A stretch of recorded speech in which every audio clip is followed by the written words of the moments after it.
दिल्ली में आज चुनावी रणभेरी बजने वाली है। आज चुनाव आयोग दिल्ली विधानसभा के लिए चुनावों की तारीखों का ऐलान कर सकता है।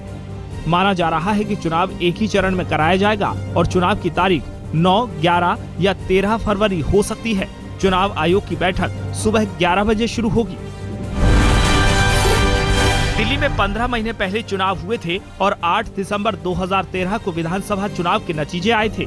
खंडित जनादेश के कारण किसी भी पार्टी को पूर्ण बहुमत नहीं मिला था। 49 दिन कांग्रेस की मदद से सरकार चलाने के बाद केजरीवाल की पार्टी ने सरकार से इस्तीफा दे दिया था।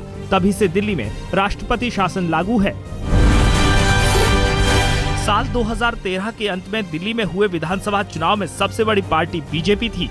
बीजेपी और उसके सहयोगियों को 70 में से कुल 32 सीटों पर जीत हासिल हुई थी, जबकि आम आदमी पार्टी 28 सीटें लेकर दूसरे नंबर पर रही थी। वहीं कांग्रेस का खाता केवल 8 पर ही सिमट गया था। इस बार भी दिल्ली में बीजेपी और आम आदमी पार्टी के बीच ही मुख्य मुकाबला माना जा रहा है। दिल्ली प्रदेश कांग्रेस आज विधानसभा चुनाव के लिए अपने उम्मीदवारों की दूसरी लिस्ट जारी कर सकती है। कांग्रेस पहले ही अपने 24 उम्मीदवारों के नाम घोषित कर चुकी है। माना जा रहा है कि इस लिस्ट में ग्रेटर कैलाश से शर्मिष्ठा मुखर्जी और सदर विधानसभा से अजय माकन के अलावा कई चौंकाने वाले नाम हो सकते हैं। दिल्ली विधानसभा चुनाव से पहले हुए दिल्ली कैंटोनमेंट बोर्ड के चुनाव के नतीजे भी दिल्ली की जनता का मूड बताने वाले हो सकते हैं। कुल 8 वार्डों में चुनाव के नतीजे आज घोषित किए जाएंगे। पिछले चुनाव में 8 में से 5 वार्ड बीजेपी और 2 वार्ड कांग्रेस के खाते में गए थे, जबकि 1 वार्ड अन्य के खाते में था। लेकिन इस बार कांग्रेस, बीजेपी और आप में त्रिकोणीय मुकाबला है। गुजरात के गांधीनगर में 7वें वाइब्रेंट गुजरात सम्मेलन का आज दूसरा दिन है। शनिवार को प्रधानमंत्री मोदी ने सम्मेलन का उद्घाटन किया। प्रधानमंत्री ने इस मौके पर कहा कि लोग पूछते हैं कि हर चीज को हाइप क्यों करते हो, तो जवाब ये है कि दरअसल हाइप से बेहतर काम करती है सरकार। प्रधानमंत्री ने नीति आयोग के बारे में भी बोलते हुए कहा कि नीति आयोग का मकसद सहकारिता को बढ़ावा देना है। कभी कभी लोगों को लगता है कि मोदी हर चीज को इस हाइप पर क्यों ले जाते हैं, लेकिन ये हाइप सरकार को भी दौड़ने के लिए मजबूर करती है, अपने आप को ठीक करने के लिए मजबूर करती है। वाइब्रेंट गुजरात में शाम के सत्र में हुए सीईओ कॉन्क्लेव में 65 देशों के सीईओ और बड़े अधिकारी शामिल हुए। पीएम ने जहां डेमोक्रेसी, डेमोग्राफी और डिमांड के 3D का फॉर्मूला दिया, वहीं अंबानी और अडानी समेत देश के बड़े उद्योगपतियों ने भी सरकार की कोशिशों की सराहना की। मुकेश अंबानी ने मेक इन इंडिया और डिजिटल इंडिया कैंपेन में 1 लाख करोड़ के निवेश की बात कही। We will invest over 100,000 crores in the next 12 to 18 months in Gujarat in contributing to the Make in India and the Digital India initiative. Vibrant Gujarat सम्मेलन में इस बार 8 देशों की सहभागिता है। ये 8 देश समिट के पार्टनर के तौर पर काम कर रहे हैं। समिट में संयुक्त राष्ट्र महासचिव बान की मून भी शामिल हुए। वहीं अमेरिकी विदेश मंत्री जॉन कैरी समेत दुनिया भर के नेताओं की मौजूदगी वाइब्रेंट गुजरात सम्मेलन में रही। यूएन महासचिव बान की मून ने वडोदरा में सोलर पावर प्रोजेक्ट का उद्घाटन भी किया। बान की मून आज रक्षा मंत्री मनोहर पर्रिकर और विदेश मंत्री सुषमा स्वराज से भी मुलाकात करेंगे। अमेरिकी विदेश मंत्री जॉन कैरी ने सम्मेलन में मोदी सरकार की जमकर तारीफ की। कैरी के मुताबिक 26 जनवरी को भारत आने के लिए ओबामा खासे उत्साहित हैं। जॉन कैरी ने कहा कि भारत और अमेरिका साथ मिलकर काफी कुछ कर सकते हैं। अमेरिका और भारत के बीच 5 गुना व्यापार बढ़ाने का विजन साझा करने की भी बात की गई और पीएम मोदी के सबका साथ सबका विकास के नारे की भी तारीफ की। I was very taken during Prime Minister Modi's campaign by Sabka Saath, Sabka Vikas. Participation of all, development for all. I'll tell you what, that sounds like a pretty good slogan for all of us to adopt. And if we adopt it, we can get the job done. कच्चे तेल की कीमतों में गिरावट का सिलसिला जारी है। जाहिर है एक बार फिर आम आदमी के चेहरे पर मुस्कान लाने वाली खबर आ सकती है। पेट्रोल और डीजल की कीमतों में जल्दी ही एक बार फिर गिरावट के आसार हैं। दिल्ली चुनाव भी सिर पर हैं। ऐसे में केंद्र सरकार जनता को सस्ते पेट्रोल डीजल की सौगात देने का मौका शायद ही चूके। रेल मंत्रालय रेलवे पुलिस को ज्यादा ताकत देना चाहता है। कानून मंत्रालय ने भी रेल मंत्री सुरेश प्रभु के सुझाव पर हरी झंडी दे दी है। रेलवे मंत्री ने इसके लिए मुख्यमंत्रियों को पहले ही चिट्ठी लिखकर सुझाव मांगा था।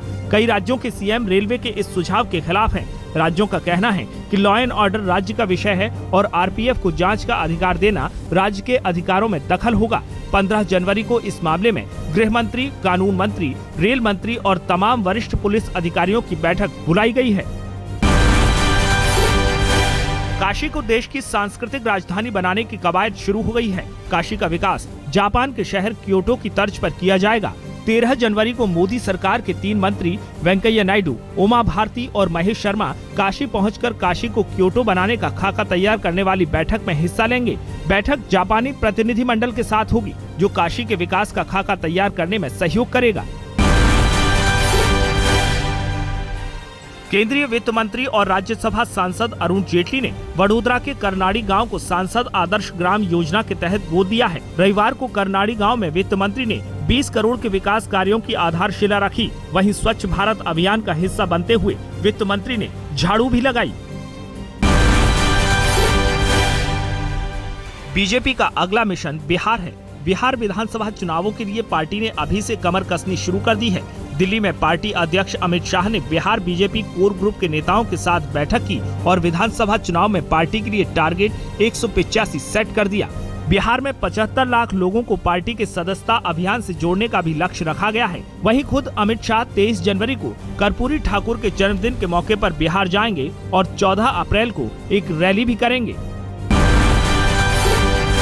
आने वाले चुनाव में मिशन 185 लेकर हम जा रहे हैं। यहाँ से आगे वाले चुनाव में 185 सीट हमें लेना है। बिहार की जनता के बीच जा करके और 2/3 की बहुमत हमें सरकार बनानी है। बिहार में मोदी सरकार के खिलाफ जेडीयू, कांग्रेस और आरजेडी का महागठबंधन धरने पर तो बैठा, लेकिन धरना पूरी तरह फ्लॉप रहा। 210 विधायकों और विधान पार्षदों में से केवल 65 लोग ही धरना स्थल पर पहुंचे। दोनों पार्टियों का कोई बड़ा नेता भी शायद इसलिए धरने में शरीक नहीं हुआ। धरने में कांग्रेस की तरफ से केवल 1 और आरजेडी की तरफ से केवल 6 विधायक ही शामिल हुए।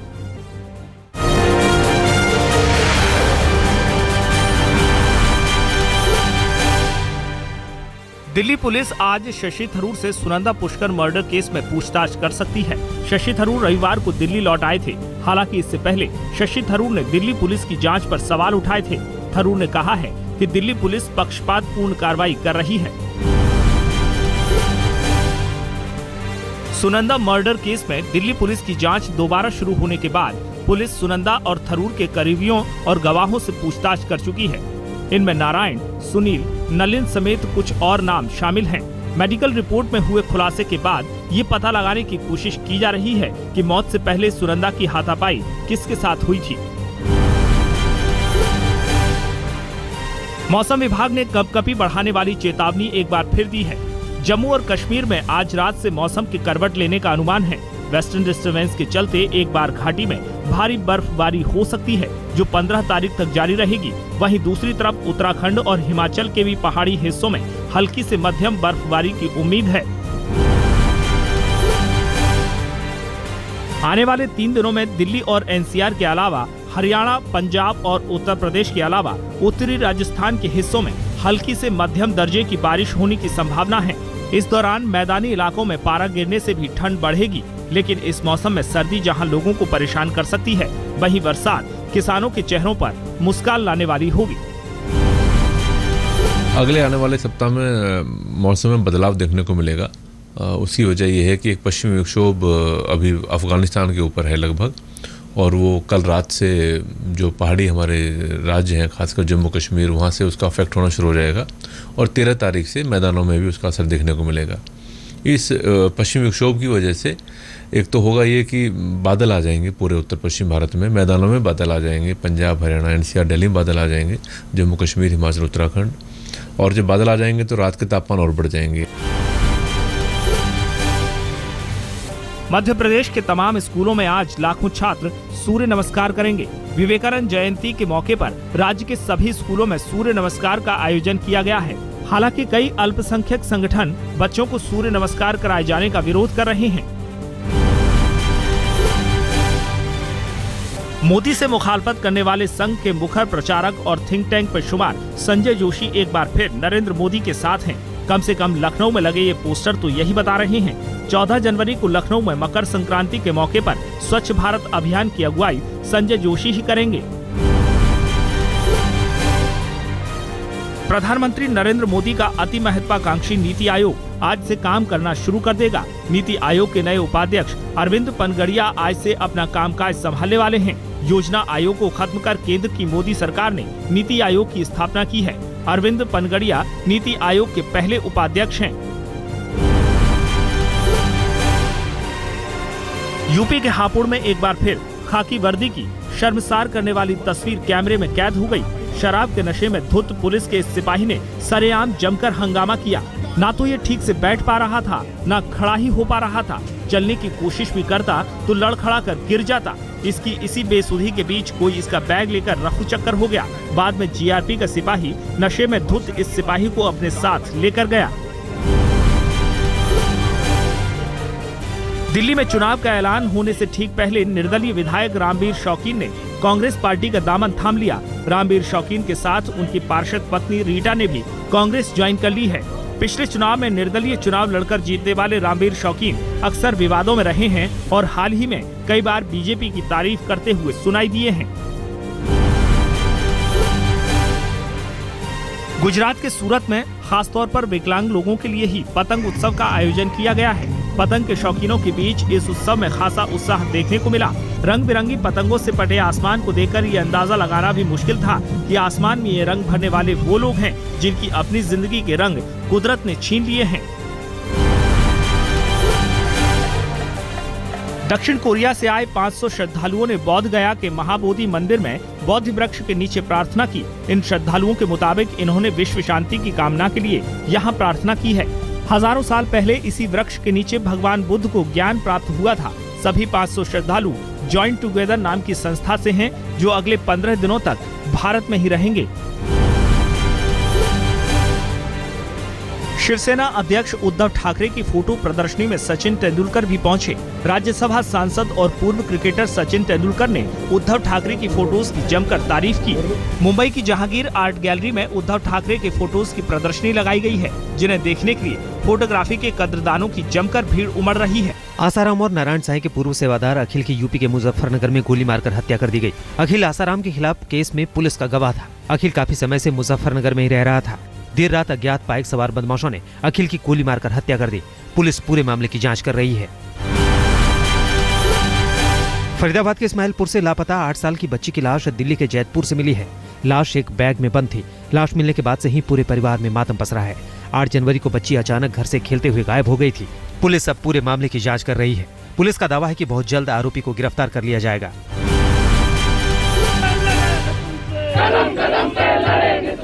प्रदर्शन और हंगामे की ये तस्वीरें एक बार फिर दिल्ली में महिला सुरक्षा पर सवाल खड़े कर रही हैं। शनिवार सुबह वसंत कुंज में मिली 33 साल की महिला की लाश की गुत्थी पुलिस नहीं सुलझा पाई है। माना जा रहा है कि महिला के साथ पहले रेप हुआ, उसके बाद उसकी हत्या कर दी गई, लेकिन पुलिस के हाथ खाली है। घटना के बाद गुस्साए जेएनयू के छात्रों ने वसंत कुंज थाने के बाहर प्रदर्शन किया। दिल्ली के नंदनगरी इलाके से इस नाबालिग का अपहरण कर यूपी के बदायूं ले जाकर उसके साथ गैंगरेप किया गया। विरोध करने पर बेल्ट और हाथों से मासूम को बुरी तरह पीटा गया। पुलिस ने बच्ची को बदायूं से बरामद कर एक आरोपी को गिरफ्तार कर लिया है, जबकि 2 आरोपी अभी भी पुलिस की पहुंच से दूर हैं। पश्चिम बंगाल के मालदा में 3 साल की मासूम बच्ची के साथ घिनौनी वारदात सामने आई है। बच्ची के साथ रेप करने के बाद बेरहमी से उसका कत्ल कर दिया गया। वारदात कालियाचक के नारायणपुर गांव की है। रात में जब बच्ची लकड़ियां इकट्ठी करने निकली, उसी वक्त आरोपी ने घिनौनी करतूत को अंजाम दिया। पुलिस ने आरोपी को गिरफ्तार कर लिया है। पश्चिम बंगाल के मालदा में पुलिस को एक बड़ी कामयाबी हाथ लगी है। रेड के दौरान मालदा के कालियाचक पुलिस थाना इलाके के एक घर पर पुलिस ने छापा मारकर हथियारों के एक बड़े जखीरे का पर्दाफाश किया। इन हथियारों में pipe gun, 9mm gun, 7mm gun के अलावा कई हथियार बरामद किए। नजरुल नाम के आरोपी को इन हथियारों के साथ गिरफ्तार किया गया है। यूपी के मुजफ्फरनगर में पुलिस की लापरवाही का गंभीर मामला सामने आया है। इस महिला से गैंगरेप की वारदात के बाद भी पुलिस ने लापरवाही बरती और पीड़ित को कोर्ट की मदद से मुकदमा दर्ज कराना पड़ा। बाद में समझौते का दबाव बनाया गया और न मानने पर पीड़ित महिला के पति को जिंदा जला दिया गया। पति गंभीर हालत में अस्पताल में भर्ती है, लेकिन पुलिस ने इस मामले में भी मुकदमा तक दर्ज नहीं किया है। मैं ले गई जी, मुझे बोलेरो कार में घेर कर ले गए चट्ठावड़ के देड़ू को जंगल में। वहाँ जाकर मेरा वार सिसार ने बलात्कार किया। वहीं तो मैं बाकी चट्ठावड़ थाने में चौकी पर गई जी नहीं मुकदमा दर्ज नहीं आज हम 30 तारीख तक लोग मुकदमा लगाने लगे जी, कर लगे सारे को ठीक है जी, हमारा कोई रिपोर्ट चढ़ाने को तैयार नहीं है। दिल्ली के अंगूरी बाग के युवक पर सरेराह बदमाशों ने फायरिंग कर दी। गोली सलमान नाम के युवक के पैर में लगी है, जिसके बाद उसे लोकनायक अस्पताल में भर्ती कराया गया है। बदमाशों की संख्या 3 थी, जो घटना के बाद से फरार हैं। फिलहाल मामला आपसी रंजिश का बताया जा रहा है। पुलिस ने मामला दर्ज कर जांच शुरू कर दी है। वर्ल्ड कप 2015 के लिए ऑस्ट्रेलियाई टीम का ऐलान हो गया है। माइकल क्लार्क की बतौर कप्तान टीम में वापसी हो गई है, लेकिन 21 फरवरी से पहले माइकल क्लार्क को अपनी फिटनेस साबित करनी होगी। माइकल क्लार्क के फिट न होने की सूरत में टीम की कप्तानी जॉर्ज बेली करेंगे। वर्ल्ड कप के लिए ऑस्ट्रेलिया की टीम में तमाम बड़े खिलाड़ियों के अलावा धुआंधार बल्लेबाज एरॉन फिंच और मिचेल मार्श, तेज गेंदबाज पैट कमिंस और हेजलवुड को जगह दी गई है। इसके अलावा ब्रैड हेडिन को ही बतौर विकेट कीपर चुना गया है। सचिन तेंदुलकर को भारत रत्न दिए जाने को लेकर एक बार फिर उंगली उठी है। इस बार ये सवाल फ्लाइंग सिख मिल्खा सिंह ने उठाया है। मिल्खा सिंह ने कहा कि सचिन तेंदुलकर को भारत रत्न पुरस्कार दिए जाने से खिलाड़ियों के लिए दरवाजे जरूर खुले हैं, लेकिन हॉकी के जादूगर माने जाने वाले ध्यानचंद ही भारत रत्न के पहले हकदार थे।